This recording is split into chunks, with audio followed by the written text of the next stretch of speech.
All access has been so powerful. I'm gonna do this, man. I'm gonna throw a couple things at Pastor Leslie and Pastor Darius before we get going. Last week we kind of learned something that I thought was so dope. We started out with this quote: "The danger is not that you don't believe in God. The danger is that you believe in the wrong version of Him." Yeah. I thought that was so powerful. Can one of you guys jump in here, kind of summarize what we talked about on last week? Leslie, I think that's a good place for you. Summarize what we talked about on last week. Wow. So last week we jumped into this conversation about who God is and understanding a new version of God, not letting go of God, but learning to see Him through different eyes and different characteristics. Of course, we went through a chart that talked about God being just, God being honest, God being loving, and we learned that God doesn't just love because that's what He does, but God loves because God is love. Yeah. We also talked about our position and place as believers and understanding that so many parts of who God is, we get access to just through relationship with Him. That's good. Talk about it, D. What you learned last week? Yeah, I think it was really insightful because for many of us, there's a God in our head that does not reflect the God in the Bible. Yeah. And so many times we can be expecting God to do or be certain things that He never made a promise to be. And so that session on last week was so good because you really helped us to see that sometimes transformation doesn't just start with learning, but also unlearning. And for many of us, we had to unlearn a version of God that we created from our own past traumas, pains, and experiences. That's good. So if you're catching up with us, if you weren't here on last week, do me a favor, go back and watch last week's All Access. I believe that was session 3. Yes. Session 3 to bless your life. But I'm gonna give you the overarching theme. We talked about, and you can take notes if you haven't already, unlearning God to know God. Just a little in the monitor, Jay. Unlearning God to know God. We started with Romans 12:2. Do not conform to the pattern of this world, but be transformed by the renewing of your what? Mind. This is not just about behavior. I introduced something on last week that I want to throw a homiletic stone at tonight and kind of just make sure I use that as an underpinning for where we go tonight. We talked about what are belief systems. Who remembers that? Belief systems. What are belief systems? And the definition for belief systems, throw them on the screen. Belief systems are the internal set of truths you've accepted as real that quietly govern how you think, feel, decide, and act. Belief systems are the internal set of truths you've accepted as real that quietly govern how you think, feel, decide, and act. If you're in the back, they're in the slides from last week. Are they able to tap into those? Okay, cool. So let's do this, man. I gave them so many notes. Here's a good place to clap. I think I finally broke the system, y'all. That's a good place to clap right there. I think I broke it.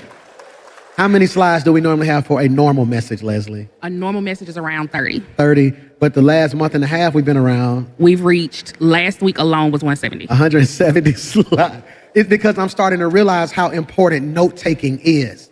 So whereas I used to preach and everything was probably more so runny. So when you ever want to hear a preacher who runs, he says, God said He's going to do it. Touch somebody and tell me He's going to do it. God said, and they just keep running. It's like they're running from point to point. And you just, woo-hoo. Now I'm realizing I really want our church to grow in depth in their personal relationship with God. So when we talked about belief systems, we discovered last week that you don't get what you want. You get what you believe. You don't get what you want. You get what you believe. And you don't just live based on what is true. You live based on what you believe is true. That's so good. And I thought that was so important. I taught you last week that belief systems shape perception, that two people can face the same situation but see it completely different because of what they believe.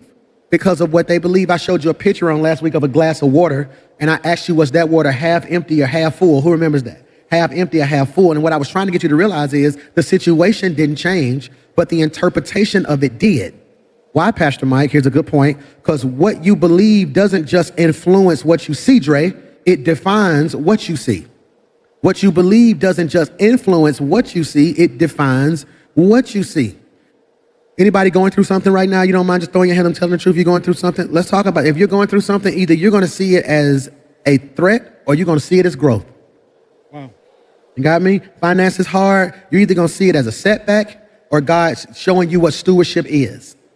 Anybody experiencing delay right now? Maybe you're waiting on God to do something. It's like, God, you're taking forever. All right? Somebody's going to see it as denial while somebody else is going to see it as development.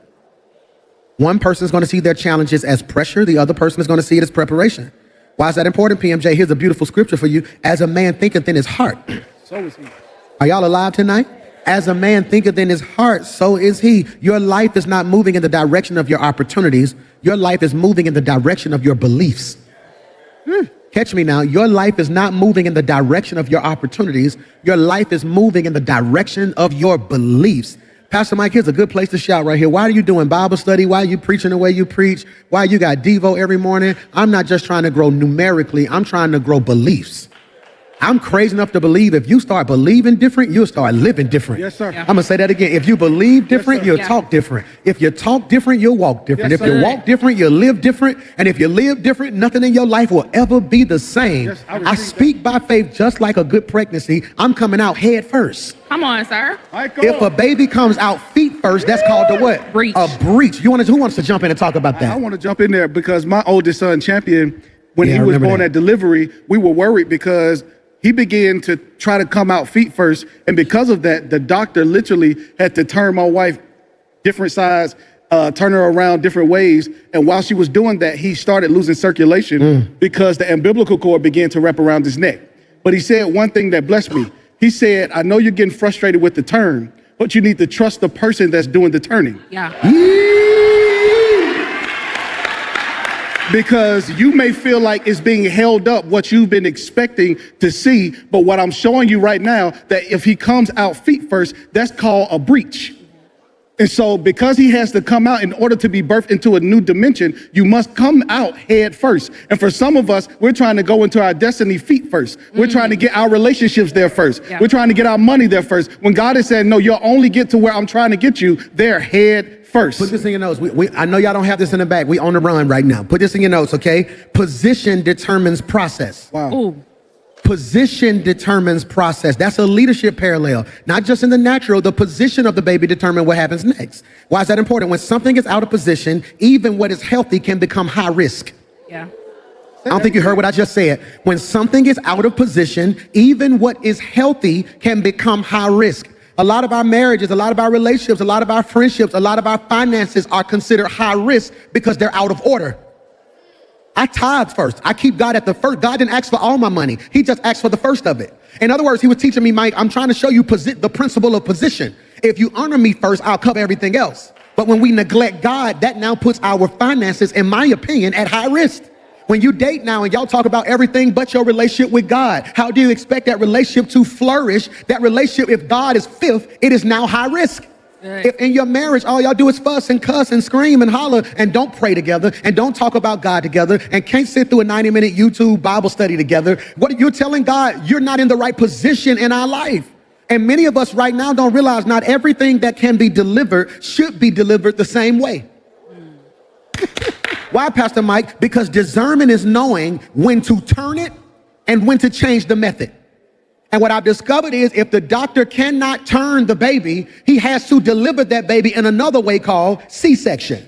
How many cuts have you got in life because you was out of position and now you find yourself going through pain that you necessarily didn't have to go through when you could have just stayed in position?